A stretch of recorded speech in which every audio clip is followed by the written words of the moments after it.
All right, chapter 21 of The Thief of Always. We just left off on the part where Harvey defeated Karna, and now he's facing off against Mr. Hood. And Mr. Hood told Harvey that they're both thief of always. And you spent some time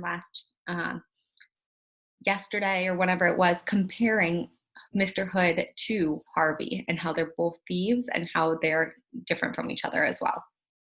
We are just going to read chapter 21 today. All right, share. This chapter is called Tricks and Temptations. "You've done well," said the smiling face awaiting him at the top of the stairs. "I wondered where you got to," Harvey said to Rictus. "Always ready to serve," came the unctuous reply. "Really?" said Harvey, stepping down off the stairs and approaching the creature. "Of course," said Rictus. "Always." Now he was closer to the man. Harvey saw the cracks in his veneer. He was plastering on a smile and smothering his words in butter and honey, but it was the sour smell of fear that oozed from its sickly skin. I'd like to point out, just to make this picture even more clear, veneers, if you don't know, are fake teeth. So he's saying that his smile is fake, and he's starting to notice this now, and there's cracks in it. "You're afraid of me, aren't you?" Harvey said. No, Rictus insisted. "I'm respectful, that's all. Mr. Hood thinks you're a bright boy. He's instructed me to offer whatever you want to make you stay." He spread his arms. "The sky's the limit." "You know what I want." "Anything but the years, thief. You can't have those. You won't even need them if you stay and become Mr. Hood's apprentice. You'll live forever, just like him." He dabbed at the sweat beads on his upper lip with a yellowed handkerchief. "Think about it," he said. "You might be able to kill the likes of Karna or me, but you'll never hurt Hood.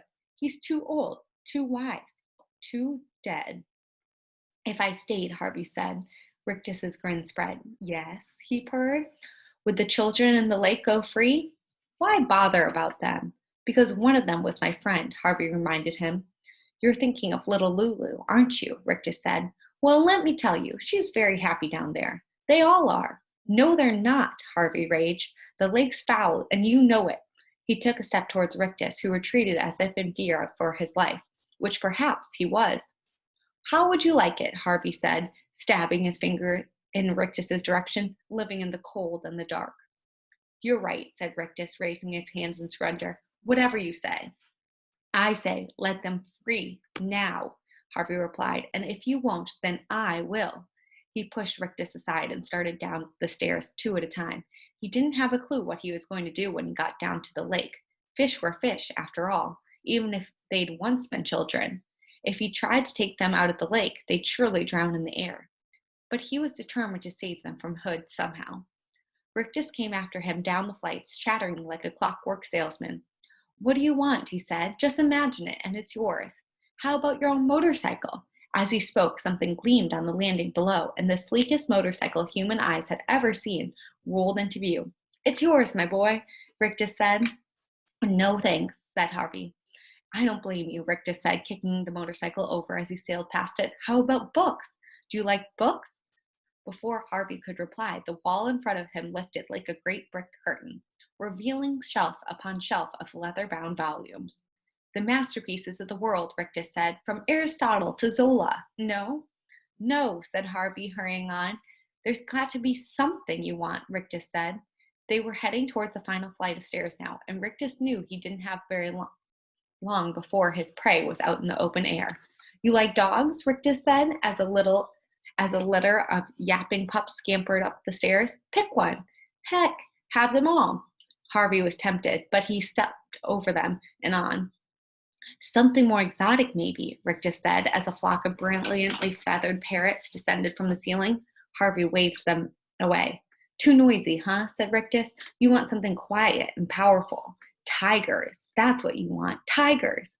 No sooner said than they padded into view in the hallway below. 2 white tigers with eyes like polished gold. "Nowhere to keep 'em," Harvey said. "That's practical," Rictus conceded. "I like a practical kid." As the tigers bounded off, the telephone on the table beside the kitchen door began to ring. Rictus was down the flight in 2 springs, and at the table in another 2.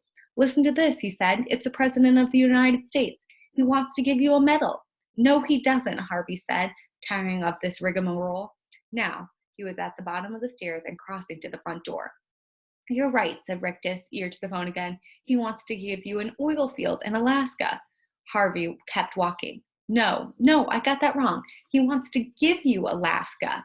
Too cold, he says. How about Florida? Too hot. Boy, you're a difficult guy to please, Harvey Swick. Harvey ignored him and turned the handle of the front door. Rictus slammed down the phone and raced towards him. Wait, he shouted. Wait, I've not finished yet. You've got nothing I want, Harvey said, hauling open the front door. They're all fakes. What if they are, said Rictus, suddenly hushed. So's the sun out there. You can still enjoy it. And let me tell you, it takes a lot of magic to conjure all these shams and hoaxes. Mr. Hood's really sweating to find you something you like.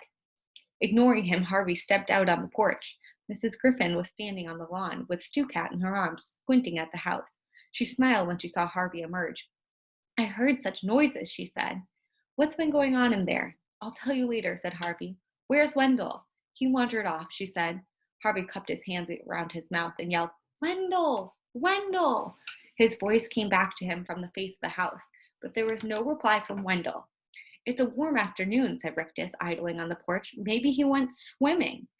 Oh, no, Harvey murmured. No, not Wendell. Please, not Wendell. Rictus shrugged. He was a goofy little kid anyway, he said. He'll probably look better as a fish. No, Harvey yelled up at the house. This isn't fair. You can't do this. You can't. Tears started to cloud his eyes. He wiped them away with his fists. They were both useless, fists and tears. Couldn't soften Hood's heart with weeping, and he couldn't bring down the house with blows. He had no weapons against the enemy, but his wits were about at an end. All right, we're going to stop there.